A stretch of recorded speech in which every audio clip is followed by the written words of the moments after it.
for the state of Nevada, and similar to what they are doing in Nevada, and take you through the data over the weekend and what we plan on in the next year future, depending on that. Well, welcome to Three Square. As the governor said, my name is Martino. I am the CEO here at Three Square. Our mission is to make sure that no one in our community goes hungry. So every day, we're here sending food to food pantries and programs across the 4 counties that we serve in southern Nevada to make sure that when people come in, knowing where their next meal is coming from, that they have a place and they know where to find food. Over the week, emergency response plan in response to the down. But over the last 4 months, we had already seen 10% in the number of people coming in looking for food assistance. Need has just risen more sharply over the last month as a result of this. We've been serving federal workers and others in the shutdown all during that time, but beginning this weekend, we became for our SNAP recipients and others that may be affected in federal benefit programs. So we began by distributions here in the Valley over the weekend, where we served 3,200 households, sent 4,000. So we know there are still folks out there that we need to know where to go for assistance. In addition to that, I think we have 25 additional are already scheduled, and that's in addition to what we do.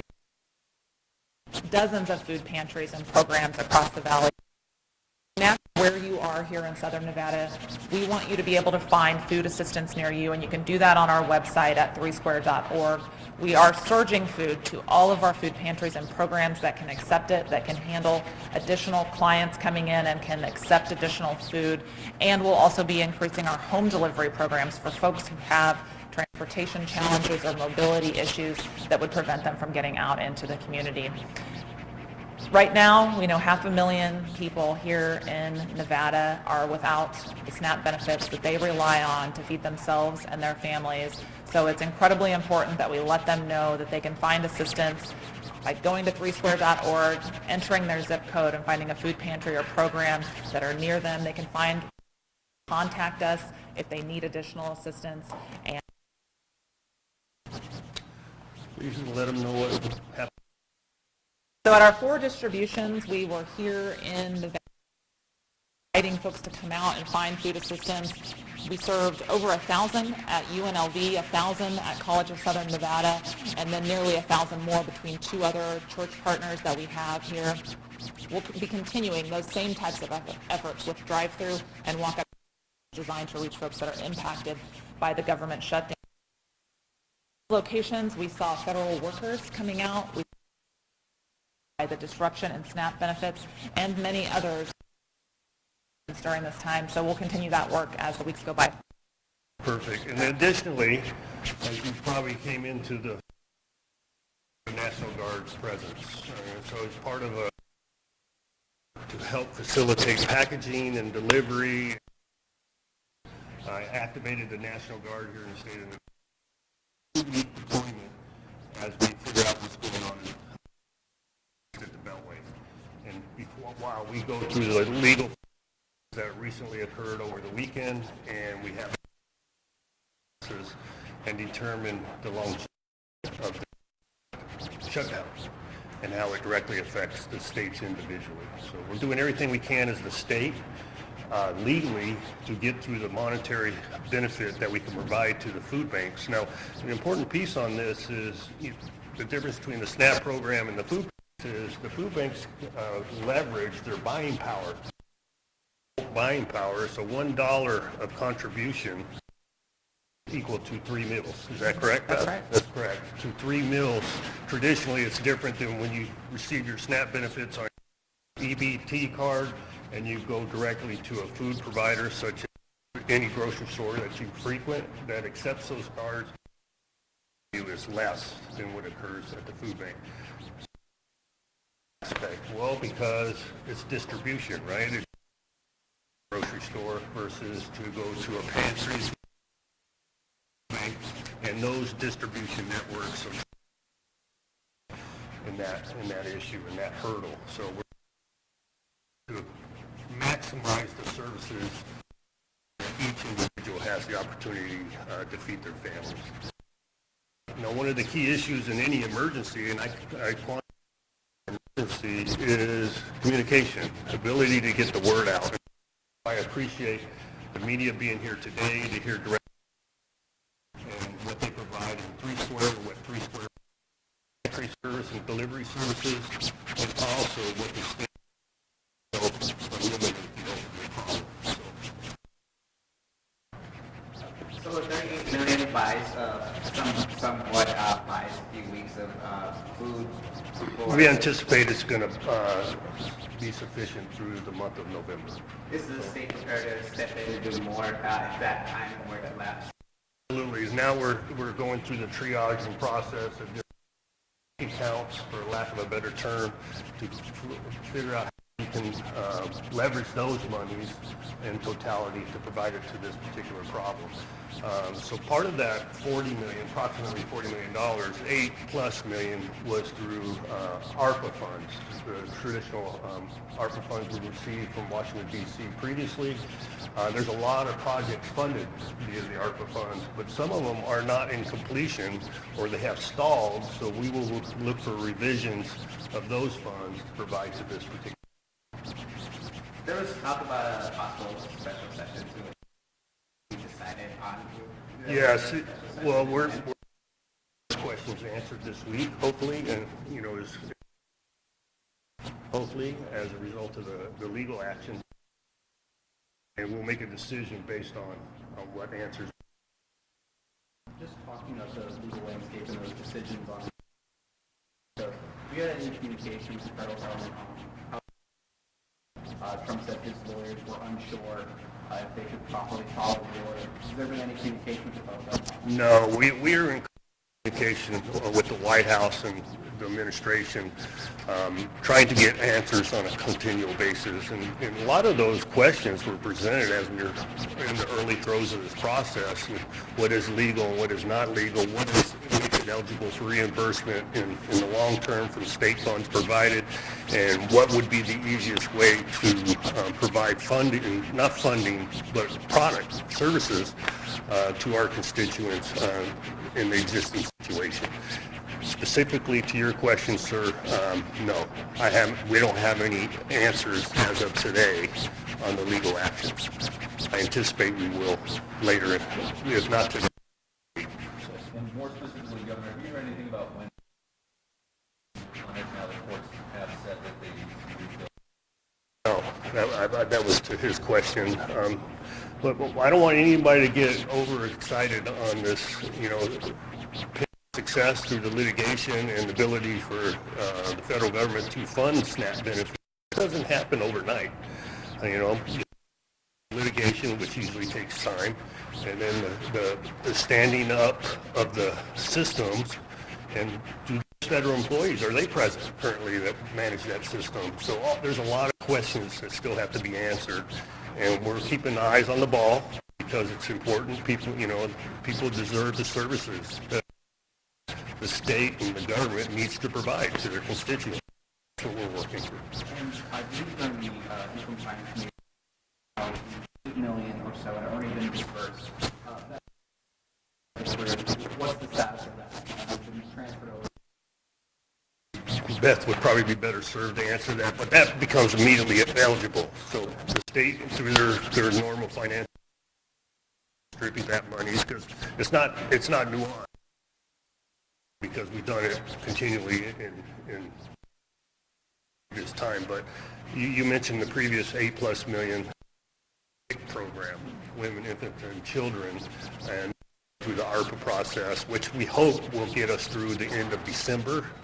In that system, in the SNAP system, that was the intent of the $30 million. So you have kind of a roadmap through November and then hopefully through the end of December. How long can the state kind of hold out? That's a great question. It's decided through the legislative process that we dip into the in-fund balance, and eventually, if it reaches the rainy day average, that's the questions we'll continually manage and get answers to. Now, it's under a 5% fund balance, which leverages the rainy day fund, and we are not. We're here because of the government.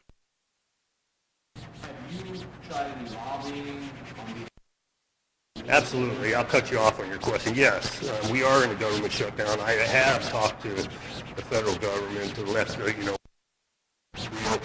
We need a clean ER, CR, and we need the Democratic senators to make reopen the government. And those.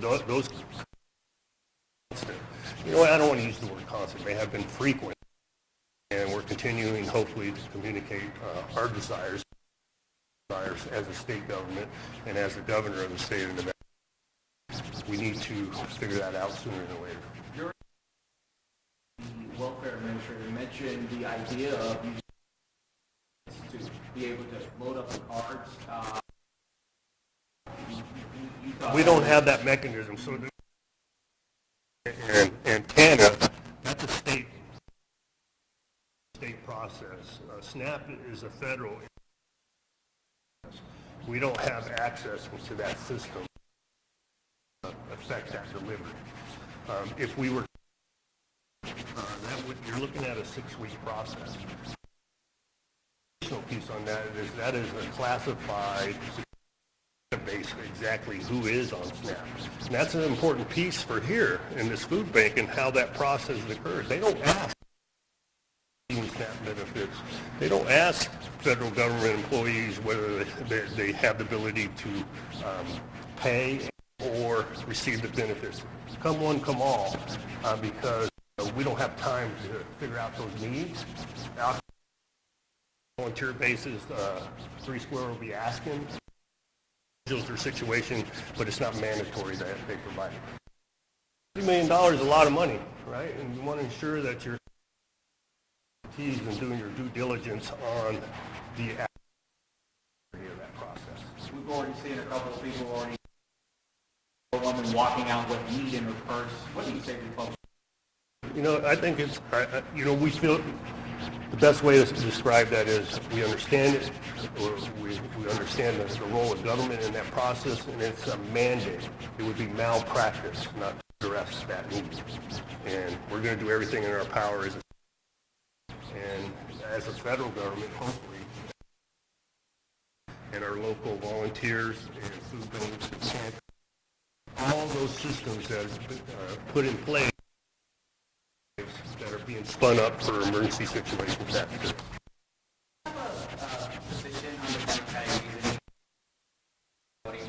Well, obviously, it's through the ACA process, right? And unfortunately, instead of good policy, it's becoming a leverage. And so that's the linchpin in that process. I think it could be better served as a normal practice in the time remaining in the fiscal year to work through the ACA issues. The important piece right now is the immediacy, SNAP benefits, and feeding our constituents.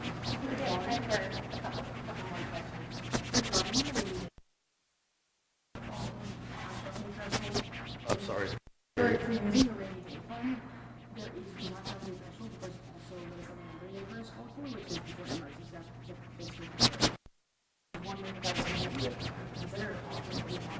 This isn't a declaration. The state is not bankrupt in that. This is a complete mechanism, and our legal counsel says we have to tread lightly in those decisions.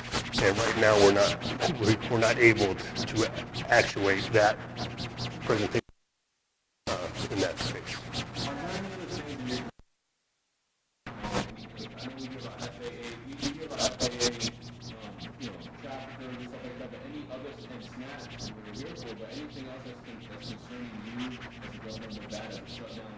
It's the whole process, right? The process that the federal government helps us do our economy and do our daily lives. And you mentioned the FAA, it's the TSA, employee, the military, and everything else that goes as part of our nation's system. They're all equal. but more importantly, this rises to a higher level. Feeding people to ensure that they have a good quality of life for them and their families. I think that rises to the most important piece of what we're doing. Do you see a situation where your National Guard could be extended past this season? Yeah, absolutely, and that'll be done through an emergency work program, and then eventually an emergency IFC meeting. And we'll make that decision, like I said, this week, because it's a long time to set up those programs, schedule meetings, and actually go through the appropriate legislative process to do those. Listen, I want everybody the state of Nevada, all our constituents, and you and the media, I want to thank you. I want to thank you to the utmost of my heart to get the word. It's important to get the word out, and Beth's going to attest to this. If people don't understand the situation they're in, the fear creeps in, and we are the solutions for them. And hopefully it'll be a short-term solution, and we go back to the traditional solution.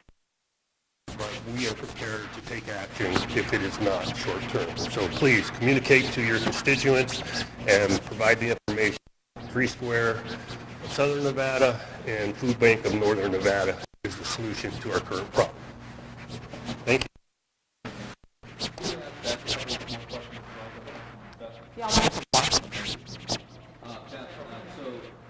Thank you, Beth. Of course. Thank you. Thanks, Governor. Well, take advantage of it. So you heard this. He told you guys to be nice to me. So lots of money help the cause a lot. As you're looking at this unfold, any kind of feelings? Every other government shutdown, the president funds to fund SNAP. This is what's forced it to happen. Tell me about your feelings around it. If I didn't thank Governor Lombardo, everyone of our legislature who made this happen, who made this investment here in Nevada, because that is allowing us to help. It's certainly frustrating people at our food distributions and finding out that SNAP benefits, that they aren't receiving a paycheck for their federal job every day. So the solution to the problem is to resolve this shutdown, and we hope that that will happen quickly. So you're looking at about a third of the budget right now. That families, aren't receiving any funding last. What is missing from these boxes? Well, the funding itself is a remarkable between the two food banks receiving almost $38 million. SNAP benefits every month are more than 90 in Nevada, so it's simply not enough. Philanthropy can fill the gap that's being created by this disruption to SNAP benefits. So it's less a matter of what's going into the boxes and bags distributing, and more a matter that it's not a replacement for the SNAP program. Just to clarify, you said there's... We have 25 emergencies this week, in addition to dozens of other regular entries and distributions that are occurring across our 4 counties that we serve. How are the lines today? Go ahead. Have you heard about how the lines are today? I haven't heard anything yet this morning, so I don't know. Over the week, we would have hundreds of people lining up for our distributions. We last week talked about that it really takes about dollars to go towards a food bank. 500,000 people that are no longer on SNAP. What for you though? What is the amount of money that you think you would need? A whole month with the people, the 500,000 people that are coming to the food banks. It's hard to say because there's no way that food banks or philanthropy can replace the SNAP program. But we know at a minimum, our SNAP recipients here in Nevada receive $90 million over the course of a month. But in addition to that, a piece of the story that I think is also important is the impact on our retailers across the state, because those dollars are spent in grocery stores and markets all across Nevada. So the ecosystem created there is quantified over a year at across the state of Nevada. So you've got folks even in our retail environments that are impacted by this because they don't have people coming in and spending dollars in those markets. And so when we start talking about how impact on what we would need.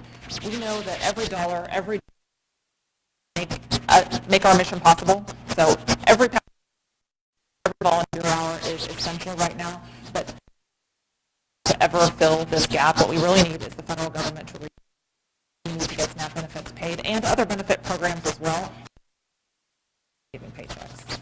Two more questions. Yeah. On Saturday, you talked about three players falling away. Can you describe showing students support teams and people to volunteer? What's that been like? One of the incredible things about Nevadans is neighbors, and we have certainly seen that already happening just over the last. We have people coming out to help at our food distributions, stopping in here to drop off food donations or make fun. They themselves, in some cases, are food insecure. To me, there's never a better example of the giving of the entrepreneurial spirit and people offering logistical support and parking lots for us to do distribution. So we are fortunate at 3 Square to be the beneficiary of the community spirit that we have here that's making this happen. And we do, of course, and over the last few weeks, I think we've been pretty clear. We need more donations of time, funds, and food to make this happen. So we appreciate everything that's happening. The community will continue to be there alongside us as we try to meet this need. We'll take one more question.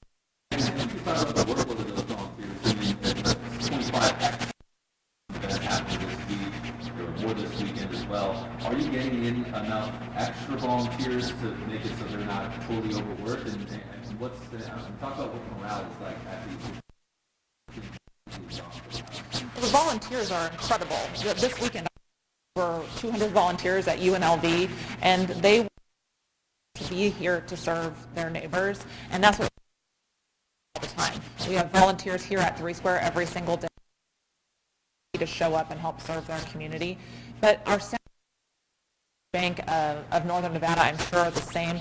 We're all working around the clock, so it is in a sustained emergency response will begin to take a toll. So again, the community to help support us, but we know that ultimately the situation we're in is to see the government reopen, to see SNAP benefits, federal workers receiving a paycheck, and that's what we need to try to help us and get folks back to where they need to be. So thank you guys very much. Great to have you all here. I know our press team. Thanks, everyone.